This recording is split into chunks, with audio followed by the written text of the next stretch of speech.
All right, guys, welcome back to The Climb, the show where Dan and I talk about the Diamond Ladder experience. Sorry, I've there we go. Welcome back to The Climb. I am your host, Lord Cranial. Hello, my name is Dan. I go by Captain Hoppa. Each episode, we will dive into the ups and downs of the Diamond Ladder experience while searching for the secrets to get good. Yeah, we're just two Diamond players, and we are really excited for tonight's discussion. Before we get into anything, Dan, I am so happy to be back. I am so happy to be here talking with you again. It's been over a month now. Yeah, it's been a little bit, and what better topic to have Yeah. uh, coming back from a break than the topic of coming back from a break? Yeah. Before we hop into the topic, though, Dan, I do have a question to ask you. How is the ladder treating you? Regale us in your stories of diamond success. Yeah, it's going pretty good. You know, I so here's the thing. My first week back was last week, and uh, I'll go into the details of how that kind of progressed uh, later on. But yesterday, I had a really good day on the ladder. Like, really good. I think I lost two games, and I won pretty much everything else, which was like, 7-2-ish or something like that. So that is very fresh in my memory. So I know I say the ladder's like pretty good, like all the time, but it's more about the inflection I say it. So I would say like it's pretty good. And that's really also because the one I had most recently, I was crushing it. And it's been a while since I've had a day like that. And I felt very cool and very keyed in. The other thing I'll say is that I got a new mouse too, so like that's a whole nother like kind of break-in process that it took me about a week probably to really just not notice it. I still notice it a little bit, but I'm probably like 90% of the way there to not using the mouse as an excuse. Um, but yeah, man, I mean the builds have just been feeling a little more slick and I had a day yesterday. It was a lot of ZVPs too, so I was crushing them. A lot of good queen walks, a lot of sharp timings, a lot of like. It's also one thing too where it's like there's a lot of times I'm running into when it's not appropriate to do a queen walk, but I have the wherewithal and the foresight to do the more like okay, we're gonna do a similar attack. It's just gonna be later. It's gonna be with Hydras. It's gonna be with 1/1, and we're not gonna like get too anxious to kill our opponent and throw our army away because that's kind of how it was going previously, where it's like I'm still focusing on like the aggression and the commitment, right? But it's also I'm doing it in a way that has enough patience to actually make it viable, right? And to actually make it uh, decent in its results and how it kind of plays out. Yeah, dude, that's awesome to hear. Would you say it has like your current success right now? Would you say that has anything to do with the topic that we're discussing today?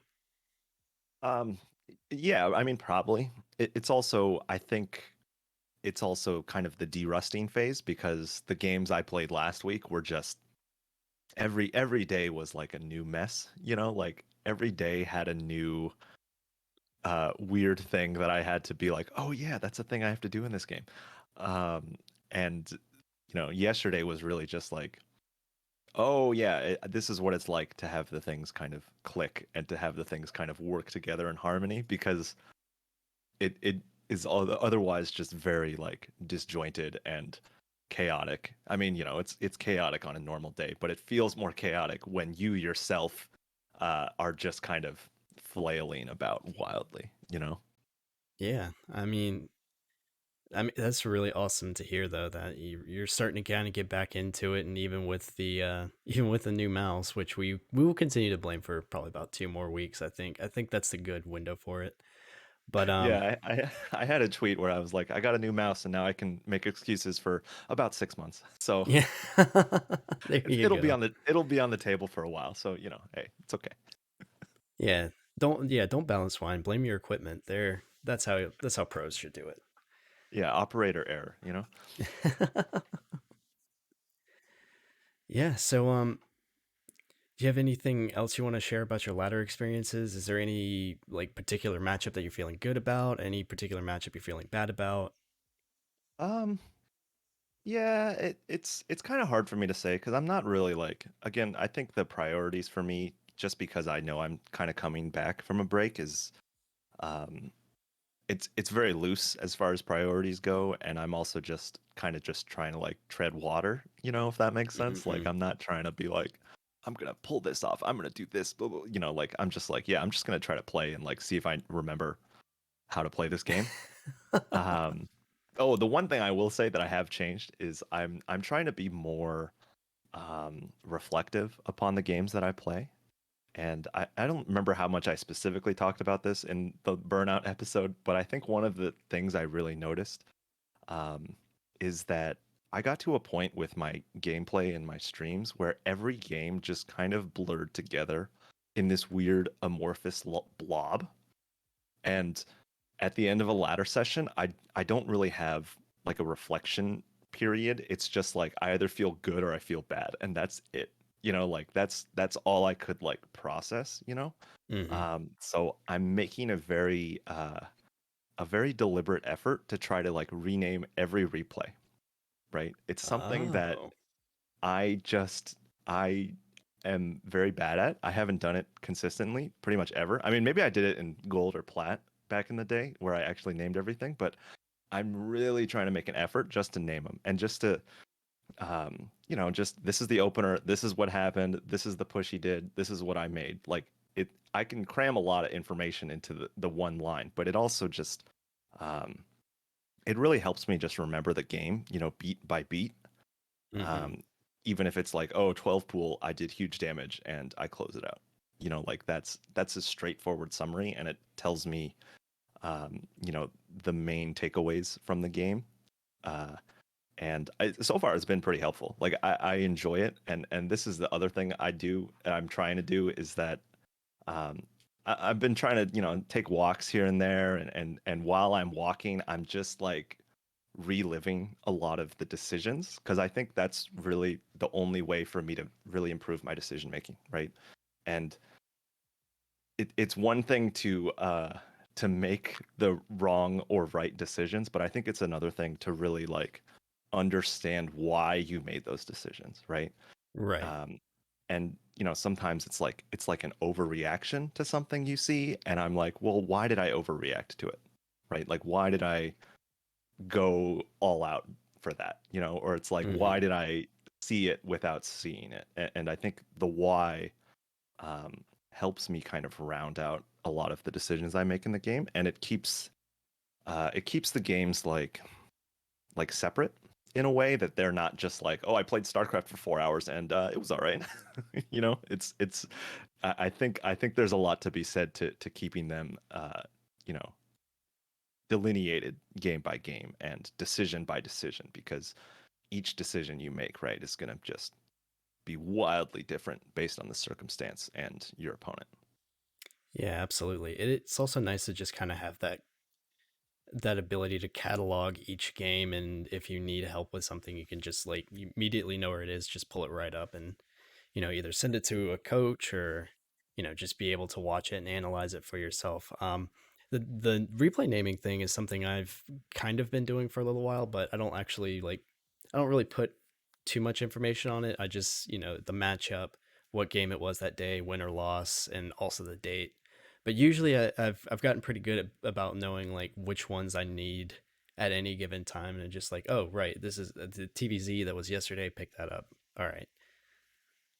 Yeah, I do think it is helpful too when I have to be like, wait, didn't I see this build before? Or like, haven't I been in this exact situation before? Like, I think it's good for um, retrieval in a way too. Mm-hmm. And um, again, it's also just I remember more about them, and it really again, I don't know if I'm just crazy or if I just got lucky with build orders from my opponents yesterday, but I really felt like a lot of the decisions I made, especially the decisions where it was like, um, no, you need to be patient here. Like, especially those decisions, they felt really strong.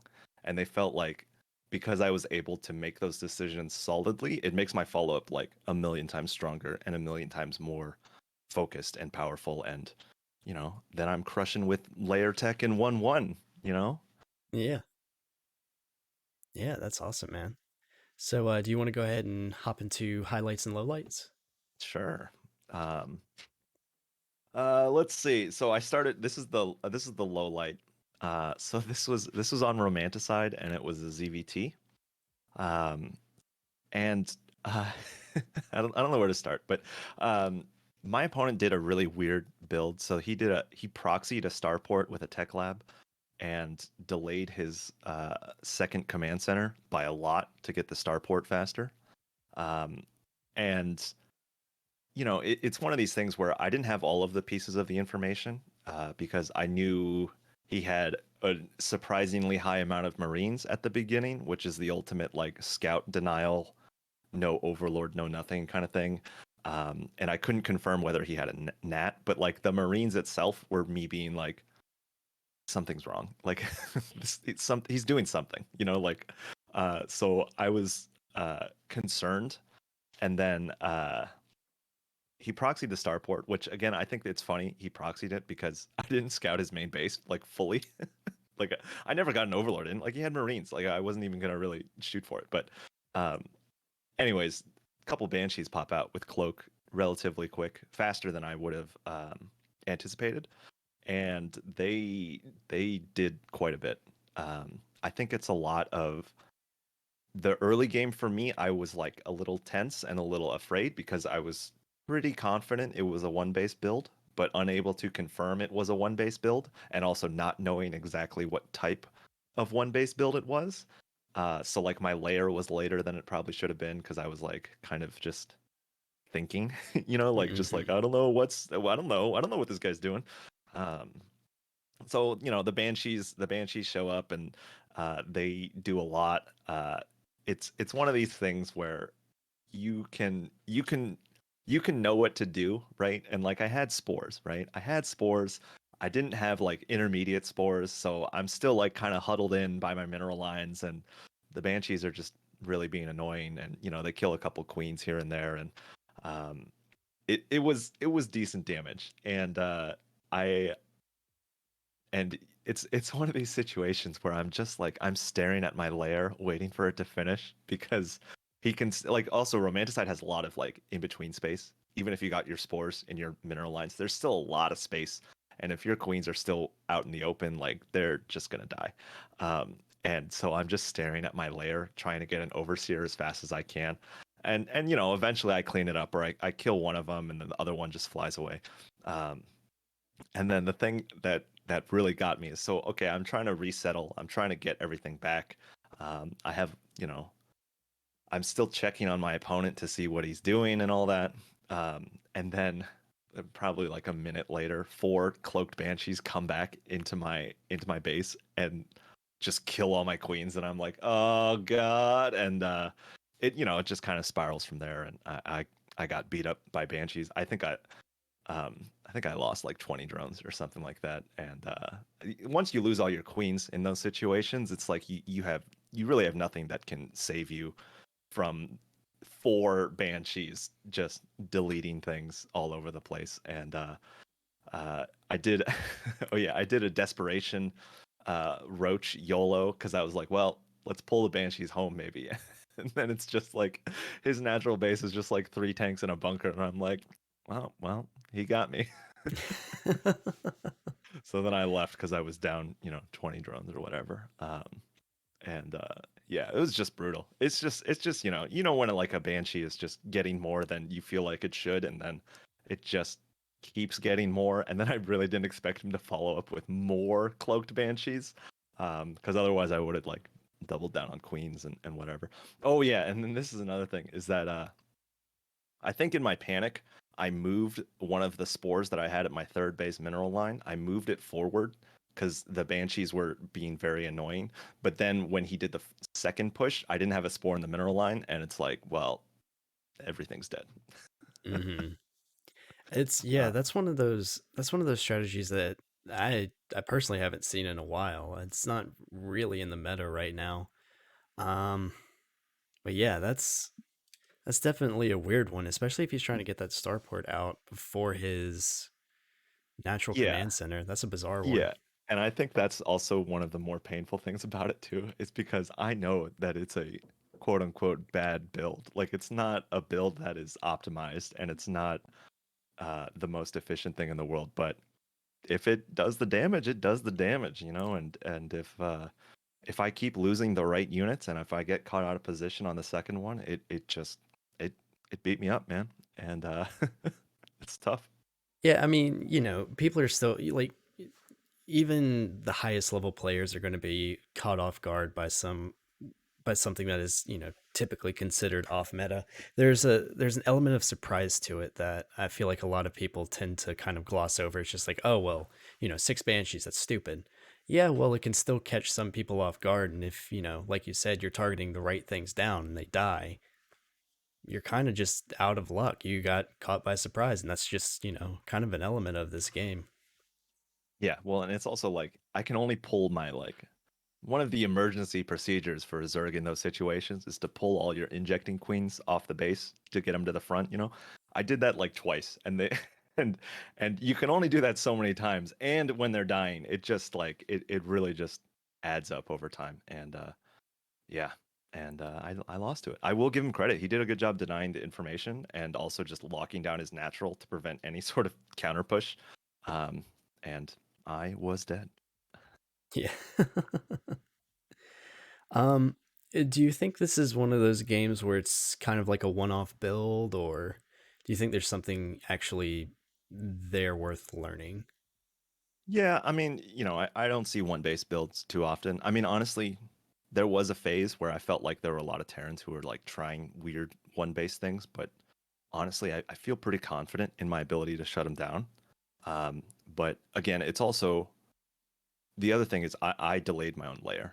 You know, like that was definitely my thing, and even in a normal game, I probably would have had the layer like at least started by the time they went in, but it started like 1 second before the banshees flew into my mineral lines, which is not ideal, and I felt it.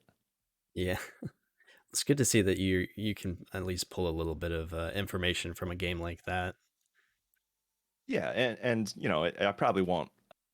I mean, I'll probably run into builds that are similar, maybe not that exact flavor, but definitely things within that realm. And you know, hey man, there are a lot of builds out there, and there are a lot of builds that you can definitely die to, even if Oh you yeah. shouldn't.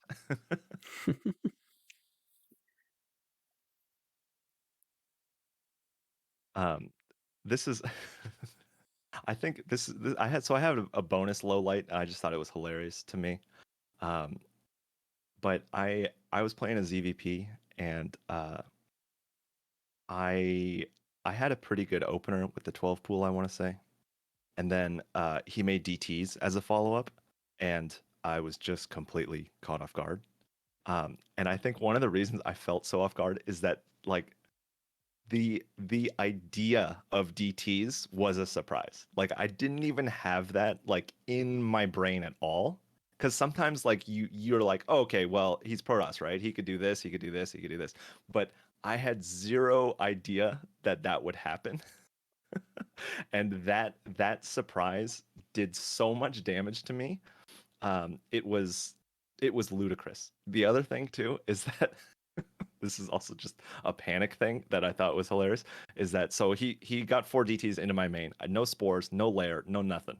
Um, Kills my main base immediately. I pull the drones down in the natural, and then I try to make a lair at my natural, and for some reason I can't. Um, and then I'm like, oh shit, my spawning pool died. So I remake a spawning pool at the natural. But then when I checked the replay, my spawning pool was definitely alive. I don't know what, like I think it was obscured by overlords, and I was in a panic, so I just put down another spawning pool, and I literally waited for that spawning pool to finish before I made my lair. But it's the heat of the moment. It's the heat of the moment mistake. And again, it was just funny. I was just laughing at myself because it was definitely alive. I definitely could have started. I think I didn't have enough gas when I first tried, but just it's shock and surprise, and that's a big tool, Yeah, I wouldn't stress about having two spawning pools too much because I definitely had a game fairly recently where I had four engineering bays. It's just like, what am I going to do with four of these? I did wind up losing that game too, so Oh it yeah. didn't really Oh matter in yeah. the long run. Yeah. I mean the damage had been done for sure, but again, I can confidently laugh at myself because it was pretty funny. Oh yeah, yeah. Uh, yeah. It just seems like there are some invisible boys that are just decided to mess with you this for this this climb. Yeah, it was all detection related. A lot of my lowlights were detection oriented, and yeah, it's a valid move within the game. I guess I'll go into the highlight. Um, it was a little harder for me to pick a highlight because honestly, I was just happy with myself, like in general, like all around. But this was a ZVP I played on Oxide, and the reason I picked it as my highlight is that I just felt very. I felt like, well, first of all, my opponent made some questionable choices with like some gateway pushes, but I felt like every time my opponent made a mistake like that, I was able to capitalize on it and punish it like super hard. Like no, no, no, we don't do that here. And you know, it could have gone either way. Like I could have been surprised by it and I could have taken damage, but I knew what was happening. I knew what was coming. I was ready. I crushed it. And then he did it again. I was also ready, but I was also on a really good economy as well. And then I crushed that one too with, Ravager Ling. It was like weird stalker composition. Like not the best, but also like it can be deadly if you're surprised. But I was not surprised. I was in control. I absorbed all of the attacks he threw at me. And then I took my time getting my tech, getting my layer, and then I just crashed into him very decisively. Nice. So you're finally hitting this point where where you kind of intuitively know when you can punish a Protoss who is trying to do some shenanigans. Yeah, and um, again, I will admit that I am bad at scouting, but also it- you could argue I'm good at scouting with very little information, just because I can.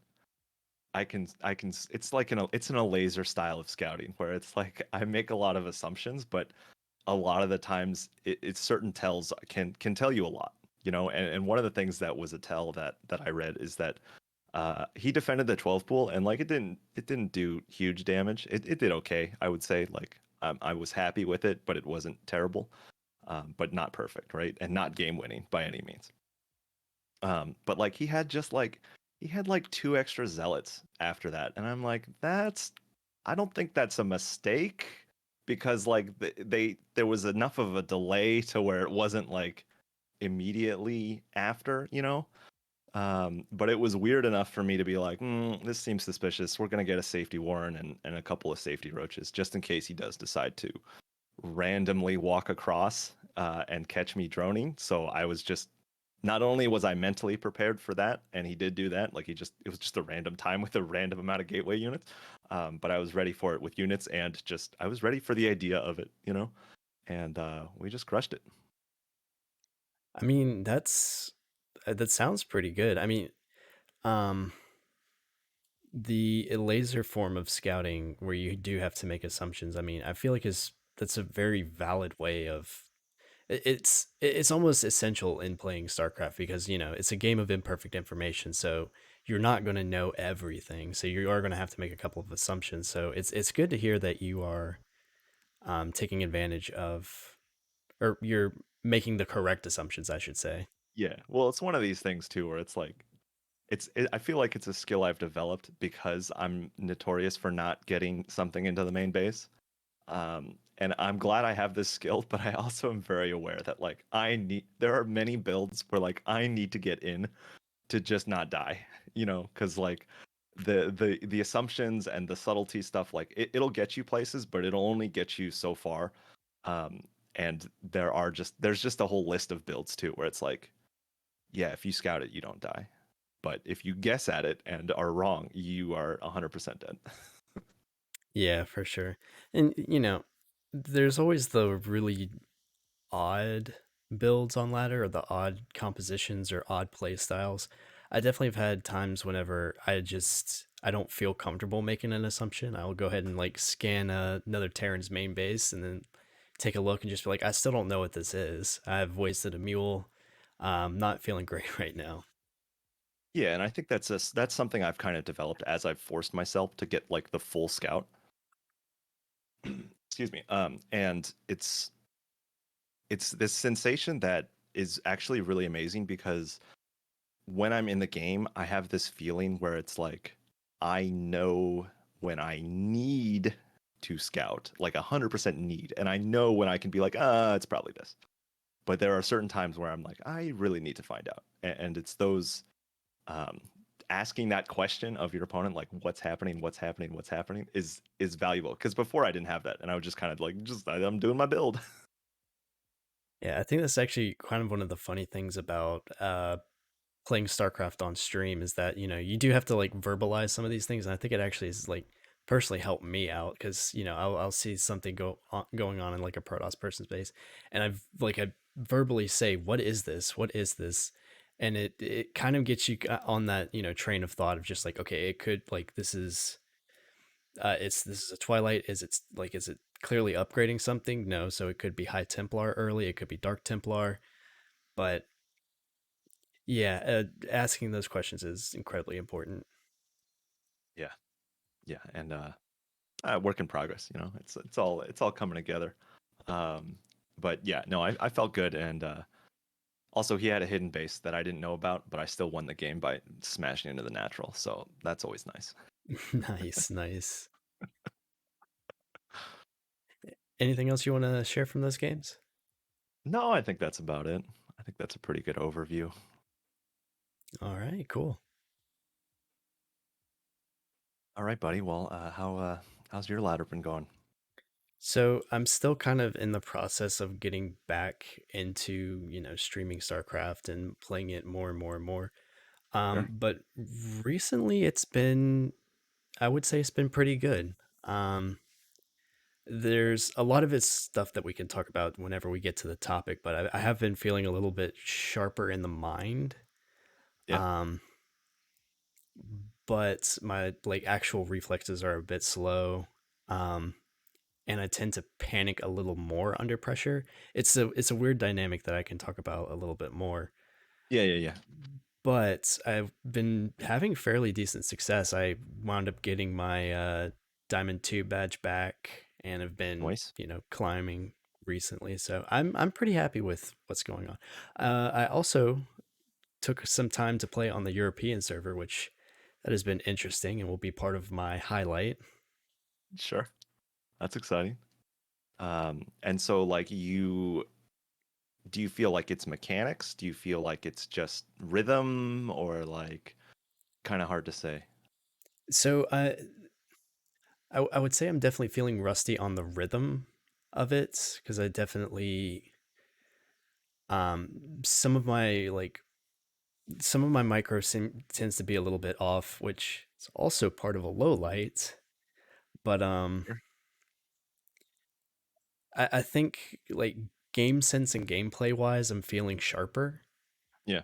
My strategies feel a little bit cleaner. It's just, getting back into kind of the macro cycle rhythm and, actually being able to micro my units back around. And that's always just like kind of a rust thing like that, fades eventually. And once I start getting back into playing uh, a lot more, like that'll fade away and I'll be back into doing normal macro cycles and whatnot. But Yeah.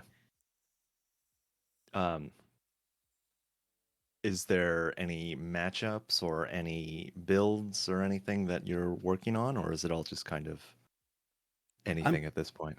I'm kind of in the same boat as you. I'm kind of just getting back into the rhythm of playing StarCraft more. Um, that being said, though, I have been making strides in TVP of all the matchups. That's as everybody Yeah. knows, that's been a sticking point with me for years at this point, and I'm pretty sure I've said some things I regret about Protoss, and I apologize to those guys.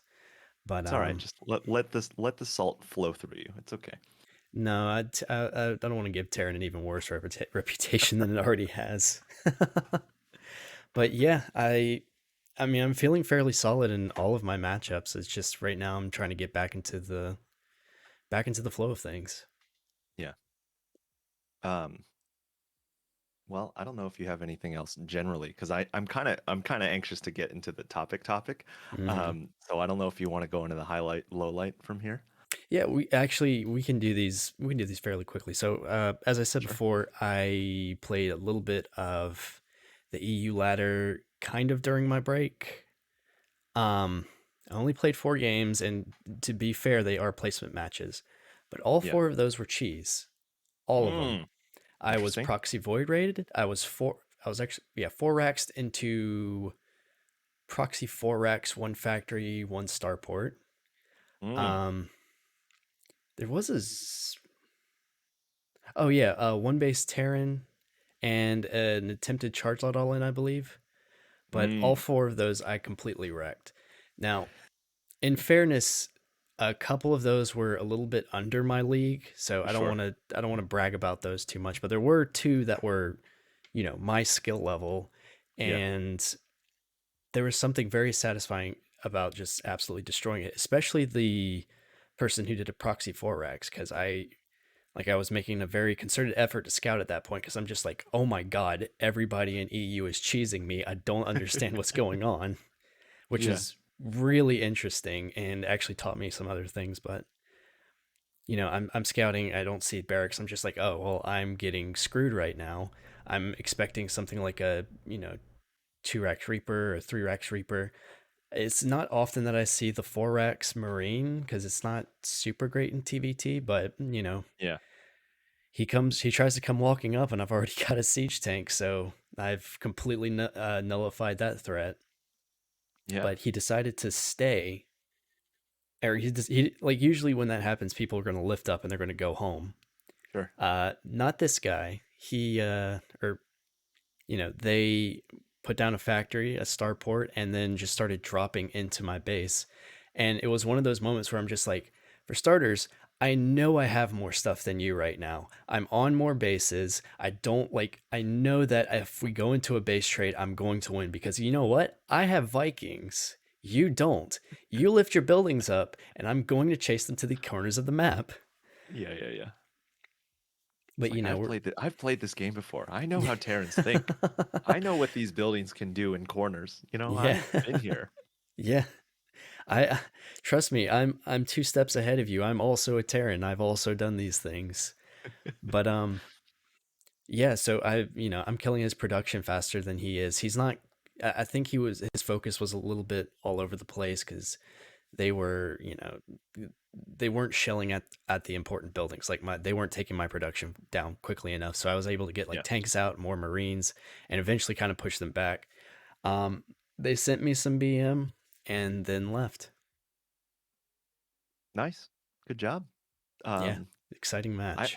I will say it's one of these things. Like everyone who plays StarCraft knows how like terrible and disgusting it is to lose to cheese. But when you crush a cheese, that high is so much higher sometimes because you know that like you were the better player in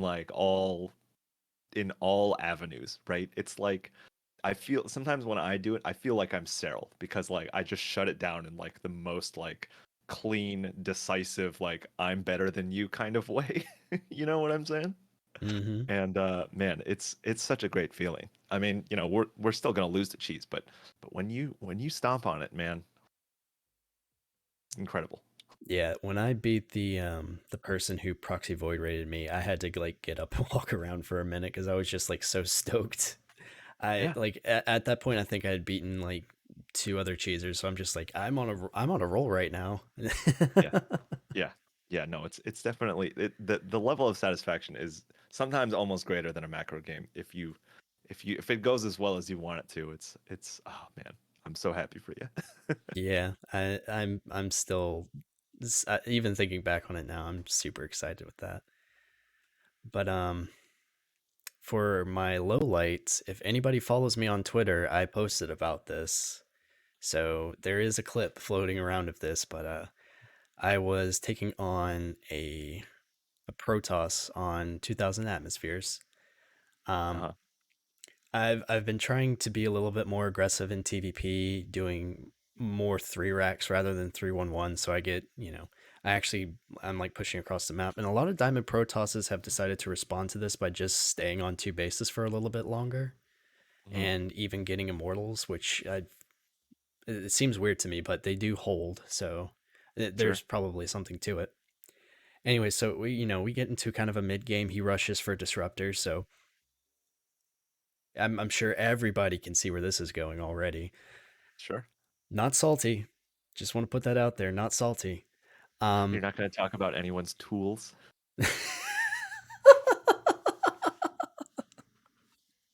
Sorry, I interrupted. I I, interrupted you. I didn't want to bring up the no, tool that was discussion, that but was that was well timed. Well done, sir. But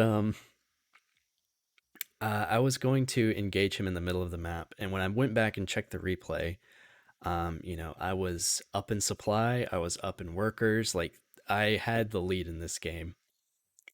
And that pesky little disruptor ball comes barreling towards me. And, the proper protocol is to just back up.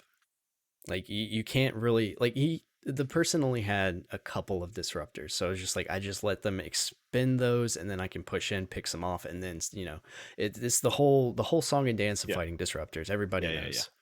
Yeah. But as I was clicking back, I clicked the corner of the mini map and ran forward into all of the Ay, ay, ay. disruptors. Yeah. It lost my basically my entire ground army, and opponent walked across the map and just stomped me. Yeah. And I Yeah. I was irritated. Yeah. I think it's yeah, especially when it's like pure control, like that sort of thing, when you had all the pieces, right? And it's literally one move command. I mean, it's an atrocious move command, but like it's one it's one out of, hundreds you've done correctly in the rest of the game. But man, it's brutal. Yeah, I was like it drove me insane because that's the first time I've ever done that is like click on that just the little corner of the mini map like right behind the Protoss player's base. Yeah. Yeah, I also the other thing too, whenever I fight disruptors or whenever I take like bad engagements with disruptors, every time it's a really bad hit, I am shocked and amazed at how many units can touch the disruptor as it explodes. Like within that range, how many things you can jam pack into that explosion. Because like it's like Ravagers are huge, right? And like the roaches, like I'm like, I didn't even know I could put that many roaches that close together, but he found a way to make it work. And it just it hurts. It hurts in my soul and my body and just all over. Yeah, I mean it's like you said, Protoss has better tools. Hashtag Marine Lord. Or No, I was did it not say Marine that. Lord? I was just talking about tools. I was just mentioning tools. I didn't I'm say just anyone's I'm tools just were better. mentioning a tweet. I'm just mentioning a tweet. I don't the tweet in question does not reflect my beliefs in StarCraft meta. Yeah, I just think But it's it's a funny. It's a great meme. funny It's a meme. great meme. There It's a there were a great couple meme. memes that were birthed in the recent ESL tweets, and I think they're all pretty funny.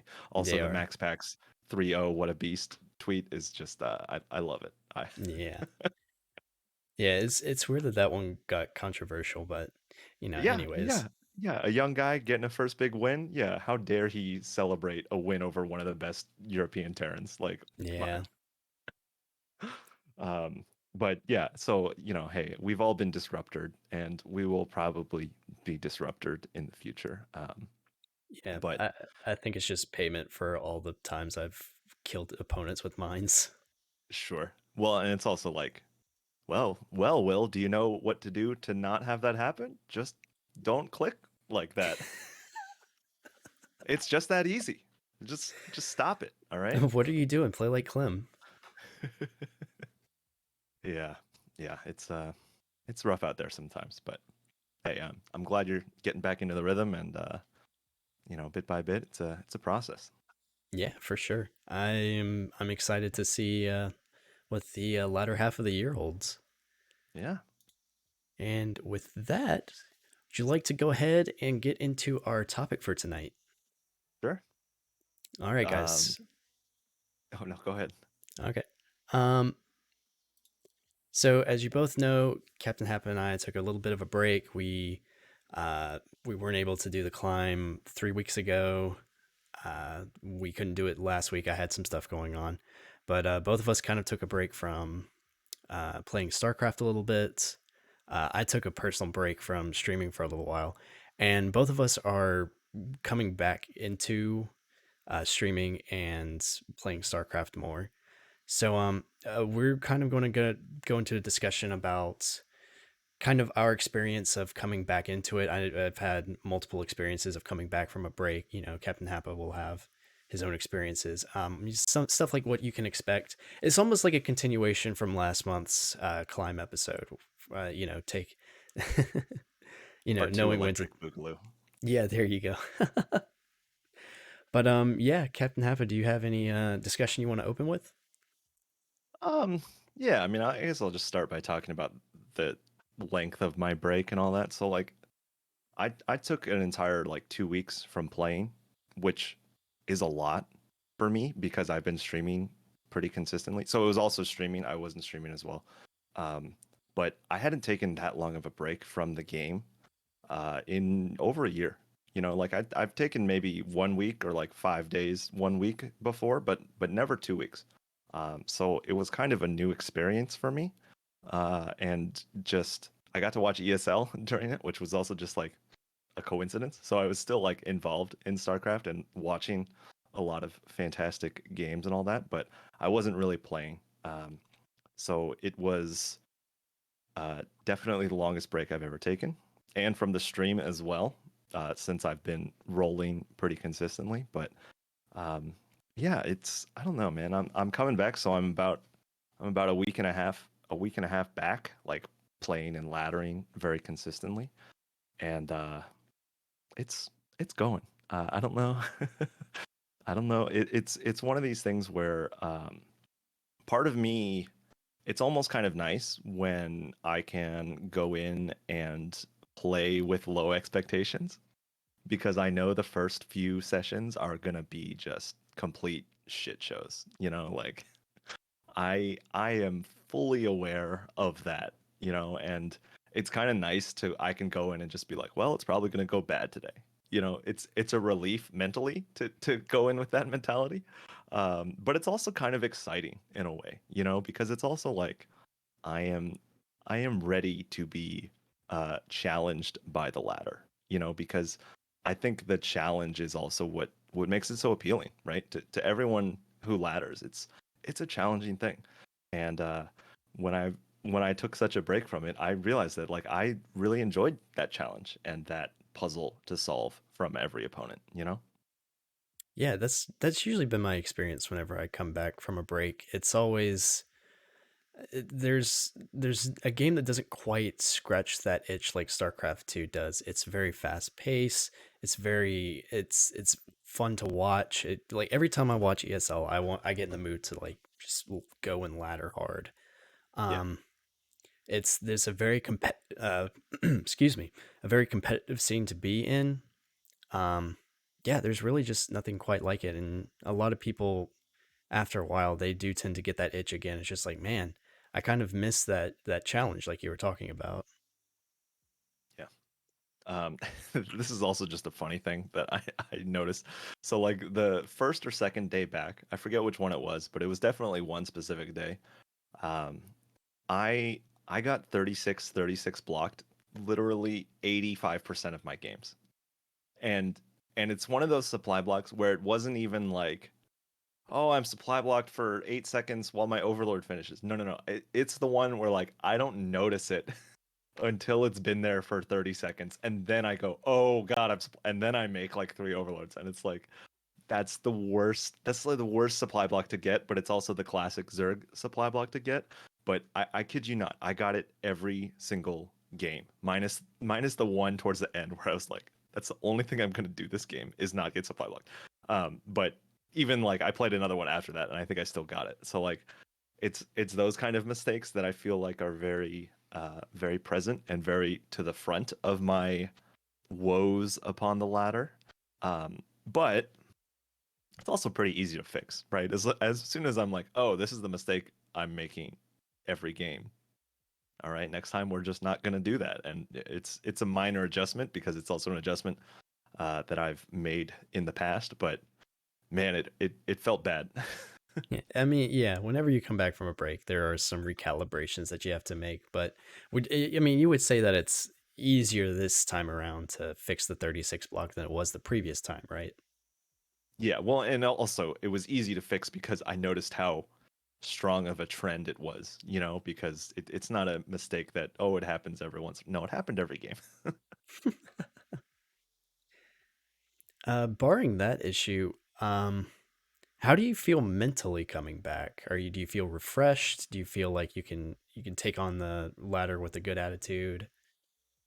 Yeah, so I mean, you kind of mentioned this earlier, and I'm glad you did because it's kind of similar for me. I feel like there is this weird, almost like extra clarity I have in my mental game as far as like decision making and making choices on the fly. Like I feel good about those choices that I make, and I feel like I have more like mental real estate to make these decisions, but my hands and my eyes are still bad, right? I think that's one of these things where I'm like, oh yeah, I'm just like bad at injecting again, like, or I'm just bad at like looking at my supply enough. And these are like more like physical changes, you know what I'm saying? Because it's more like hotkey stuff and mouse coordination stuff, but it just comes with the not having practiced for a while, I feel like. But I've had this mental feeling before when I've taken like shorter breaks. Again, I haven't taken a break this long before, but when I've even if it's like 5 days from not playing, I have it feels different. And I don't know how to accurately describe it, but it's different and it's almost better, question mark, is what I would say. I don't know. Yeah, I mean, I felt the same way coming back into it. Granted, during the about month ish that I wasn't playing as actively and not streaming my experiences, I would play every once in a while, help somebody practice, or just watch ESL, or I even play the campaign a little bit just to kind of try and keep my kind of keep the muscle memory just a little bit. Sure. But yeah, coming back into it, there was like uh it almost felt like it was just easier to make decisions. It was just like, oh yeah, like the branching paths didn't seem as like numerous or obstructed. Like before I took my break, I like every game it was just like there was just kind of like almost a franticness, and everything seemed kind of cloudy, Yeah. and I would usually just make kind of poor decisions based on that. But I mean, coming back to it, it's just like, oh yeah, this is what that is. This is what I need to do to counter it. What I did was a mistake there, and a lot of it also came from or like going into analysis mode. It was much easier to see the mistakes that I was making, what I could be doing better. But yeah, it was really nice to kind of have that sense of clarity coming back into it. Yeah, I definitely agree with you too, where it's like it's this cloudiness and this kind of like clutter almost Yeah, in the mental decision making because again, back when I was slightly burning out and feeling that, it's that same thing I was talking about where it's like everything kind of blurs together. And like when every game feels kind of the same, it's hard to like parse out the details. And it definitely feels like it's a decluttered space in my mind and in my decisions. And yeah, it's nice. It's nice. I feel focused in a way that's just kind of refreshing, Um, and my hands just need to kind of catch up. I think that's a lot of it too. And yeah. the new mouse too is a whole thing for me, but Oh yeah, we um, still have 5 months on that. We're good. yeah. Yeah. Uh, Well, I'm very happy with the new mouse. Like it's I'm very pleased with it. I'd say like there's still the thing I didn't realize that would actually feel the most different is actually my camera movement. So like the Really? camera movement. So I'm an edge scroll guy. So I don't use drag scroll. I always use the edge, and I have it Hmm. blasted to 100%, so it's pretty fast, and you can still just use it pretty efficiently. That and camera locations too, right? But it just felt weird. And then I also had to spend some time um, in the inject trainer because I was legitimate. I was straight up whiffing my injects, right? Like again, this is all new mouse stuff, but it's hilarious because it's a new thing for me. But like I would box select my queen, and then I would just straight up miss the hatchery, and it's like it's like that's the only thing you have to click when you're doing it, you know. And Yeah, I it's a just thought it it's a was 5x5. It's a 5x5 building. yeah, and it's like perfectly centered on my camera location. Like Yeah. it doesn't move. It's always in the same spot. But I think that also like it kind of taught me like how automatic that motion had become because ideally when you inject you barely even look at it. I select the queen, I click inject, I'm not even really looking at my hatchery. So I had to grind a little bit in the arcade game just to get the motion back because it's the same motion, right? Box select, click larva, click hatchery, it's the same motion, but I had to just tweak it a little bit. And it was a relatively quick fix, but also just hilarious that I'm missing the building that I'm supposed to click. The stationary building, I should say. I mean, it still sounds like you're doing better than me right now. I Well, mean, it I'm all comes bad at back with practice. injecting. No. I'm talking specifically about Zerg. Oh, Even when I'm at my prime, I'm bad at injecting. well, it's just like hitting a free throw. You just got to do it really quickly. It's got to start, it's got a middle, and you just. But it also, it's something that like previously I had times where I was like, I'm trying to inject faster, and Hmm. there's a lot of ways to inject, and I like the camera location, but um, you gotta click stuff kind of fast, and it's fine now, but again, hilarious. But something I discovered about myself and how like ingrained and automatic that motion was really just yeah, I didn't think about it, and then I had to think about it again. So here we are. So I'm actually curious. The kind of physical rust that you're feeling now that you're coming back into StarCraft, is it? I mean, is it related to the break or is it just the change in equipment? Yeah, I mean they're definitely gonna like overlap a lot, so it's kind of hard for me to parse out what it is. But I came back pretty much with the new mouse, and I knew that the mouse was gonna be its own thing, but a manageable thing as well, and um, it feels comfortable in my hand, which I think is a big deal, especially for this kind of stuff where if it doesn't feel comfortable in your hand, you really can't force it. And it feels comfortable in my hand. It feels comfortable when I'm using it in game, but there's still just minor tweaks that are a little different. This is like the little feet on this new mouse that I have. They're just a little. It's a little lighter. Like it's a lighter mouse, which I like. But it's just different. It's just like getting a new baseball glove. You gotta throw around with it for a while before you kind of forget about it. And I'm just starting to forget about it, which is actually a really nice sensation. Well, that's good. What kind of mouse is it? It is X. I don't know how to spell it. It's XTRFY. I want to say, XTRFY. Hmm. and it's an M4. Every time I type it, I spell it wrong, and Google corrects me. But it's a combination of letters like that. And if you type Okay. that into Google, it's close enough, and Google will figure it out. Hmm. It's not something I've heard of before. I Yeah, gotta it's check that nice. out. I enjoy it. I even went the extra mile. I put some sick grip tape on it because it was a little slippery when I first got it, but I'm happy with it. Well, that's nice. Um, so part of my break was also just I did a little bit of exploring of other games.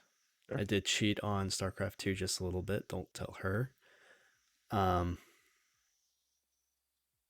Yeah, that was terrible. Jesus. What'd you Yeah, play? so I actually went and played some Star Wars Squadrons, which Oh, for anybody who doesn't know, it's an arcadey flight sim based in the Star Wars universe.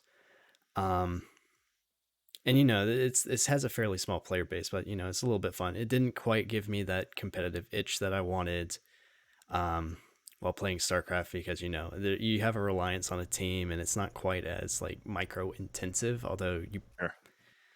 it's fun, don't get me wrong, but I still kind of had that itch to like play StarCraft for most of the time. Yeah, And I didn't completely take a break. I did spend a lot of time practicing watching ESL, like I said before. But I don't know. It was kind of nice to just take a break and play in a more relaxed setting.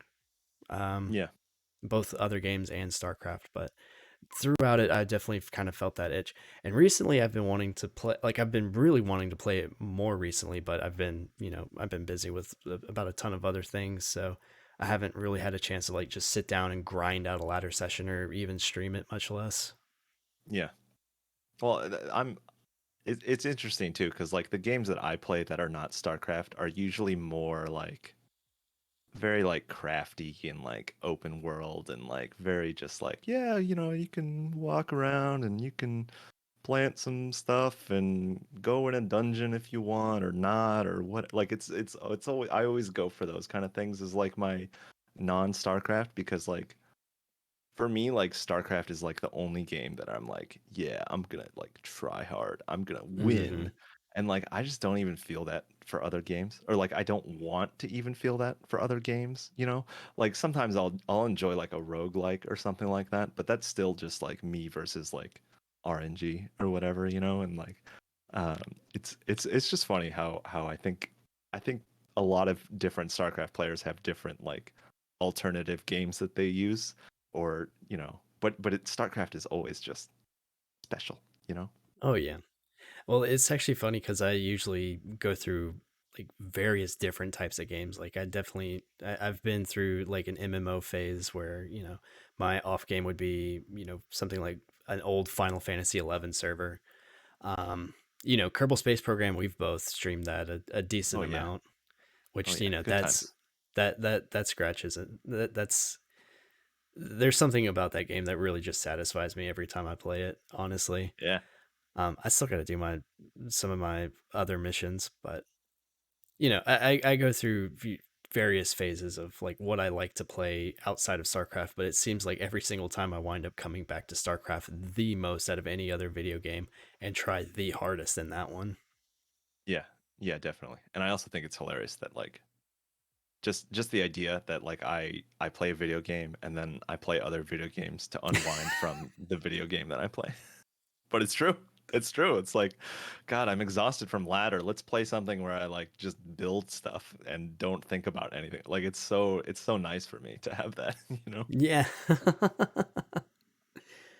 I Um, also I also took a little bit of time and started learning some kickboxing as well, oh, nice. which that's been a lot of fun. I've just been getting some like informal tutoring from one of my roommates who's he's pretty big into jiu-jitsu and kickboxing, so that's Sure. been a lot of fun and actually is like I don't know, it's kind of the weird thing is it's actually helped with my wrist. You would think that'd Yeah. be counterproductive, but Well, I've been my wrist has been feeling fantastic recently. well, I think this is just a general exercise thing, but like most repetitive stress things are usually from imbalances, right? So like if you're just working out in general, that can actually go a long way for, even if you're not directly targeting the things that are imbalanced, just having everything be like well rounded. It does a lot. So hey, that's good. I'm glad your wrist is feeling better. Yeah, I'm super happy with it. Thanks, man. Was there anything? I had a question. So like, was there anything like unexpected that you've felt while coming back? I mean, this is something I've done. This is something I've done before, and usually it's kind of the same thing each time. I have I have a lot more clarity mentally coming into it. I get shake a little bit of the rust off, and usually those are like my best times in the game. It's just once the rust is shaken off, and I still have at least some of that mental clarity. Like I'm just crushing people, Yeah. and that seems to be the same experience this time because my last session I felt pretty good. I felt fantastic. I'm still shaking off a little bit of the rust, but like I'm sure like the next time I stream, it's gonna like I'm gonna do fairly well. Um, there was one thing that I did worry about a little bit, and for anybody who's watched me, this year, I have the goal of at least having the Diamond One border by the end of the year. Um, During my break, I was a little bit concerned that I probably wasn't going to get it, and I'd have to reevaluate what I like where I want to be in the coming months. But coming back and then still having it kind of reaffirmed that like if I put in some extra work, I can still get it done. So I guess that's probably the most surprising thing is that like I still feel like I can hit that goal by the end of the year. Yeah. Yeah, and uh, I have lost my Diamond One border. Oh Since no. when was the season change? I don't remember when it was, but yeah, no, I definitely lost it. So hey, it is what it is, and I also have a full like I understand that I am not a Diamond One player consistently enough. Like Hmm. I get it, and it's I think we've talked about this before, but it's like am I a Diamond One player every day that I play? And the answer is clearly no. And I know that it is no. But it it's just one of these things where I think it's hard it's hard to get a change, and it's especially hard to maintain a change. But I believe in you. I believe in you, buddy. I think it's definitely within the realm for you to get up there, and I'll be rooting for you. Yeah, dude. I think that it won't be too long before you can get your MMR floor back into Diamond One. I believe in you, bud. Thanks, man. Well, it's also like, here's the thing too, is that like yesterday was such a good day for me, like, and I even ended on a pretty comfy MMR. Like I'm just short of 3.9. So I was very happy about that. But there's also just that the voice in the back of my head where it's like, tomorrow when I do it again, it could just be it. Who knows? Who knows? It could be one of these where every person I play is the build I hate playing against, and I just get crushed. But See, we'll see. here We'll that see. that's part of the reason why I wind up taking breaks is because that voice just gets louder. Like Sure.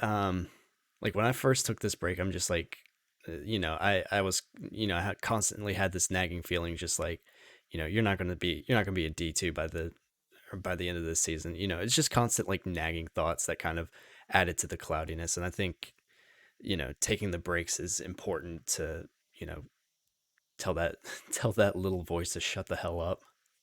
Yeah.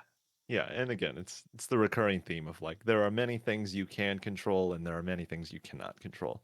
Yeah. And the day-to-day ups and downs, it's rough a lot of the times, but it's also just you got to look at the big picture sometimes, and that's what we're trying to do here, right? I don't know. At this point, my big picture is just like this is a really fun game, and that's just going to happen. Oh yeah. Yeah, like that's another thing. Like you're having fun, right?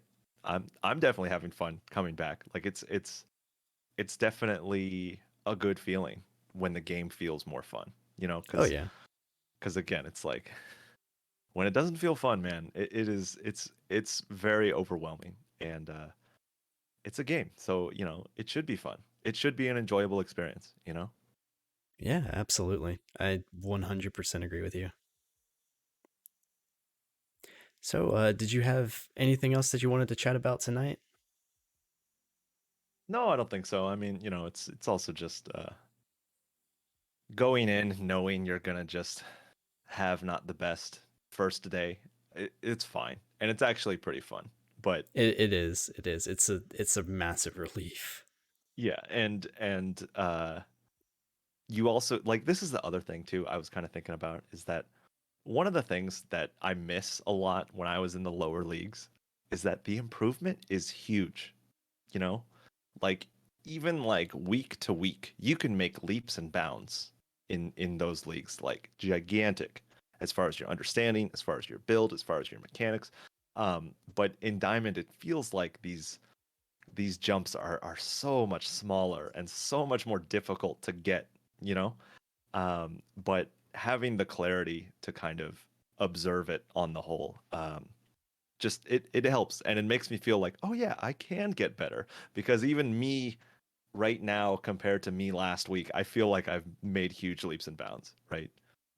Just because I just recovered and remembered to do the things that I've done before, and it's like it's improvement. And I think that's one of those things that really contributes to burnout too, is when you feel like you're not improving, or you feel like you don't have the ability to improve. But I feel like I'm improving, at least at this exact moment. Yeah, that's awesome, dude. It's really good to hear. Yeah, I mean, I mirror a lot of those sentiments.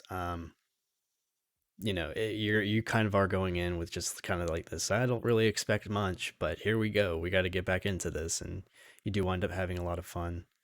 Um, yeah, I'm super excited to see what the rest of the year holds. I'll be back to regular streams here in a little bit. I gotta get to this one last week, and then we'll be golden. Oh yeah. All right, and with that, let's go to go ahead and conclude our discussion. What's going on in your world, Captain Nappa? Yeah, I mean, it's about the same. It's mostly the Twitch stream is the main hub for me content wise. I am gonna be getting more stuff on YouTube, but it might be a little more experimental. I'm still kind of deciding how I want to do it. But it's there. But the stream is definitely the best place to find me, and you can watch me experience the ladder in real time. So it's a great time. Yeah, definitely check out that link tree that I just linked there. His YouTube videos are absolutely fantastic. I could not recommend them enough. His Twitch chat is, or well, his Twitch is also equally fantastic. You could probably catch me hanging out there. You'll see my socials there: the Twitter, the Twitch, the YouTube. This particular VOD will be going up there. The Climb. We are on Apple Podcasts, Spotify, and as I said before, YouTube. And with that, I think we're going to go ahead and call it a night. Thank you guys so much for hanging out tonight. We hope you enjoyed this episode of The Climb. And as always, good luck and have fun out there on the ladder. Let's see you guys later.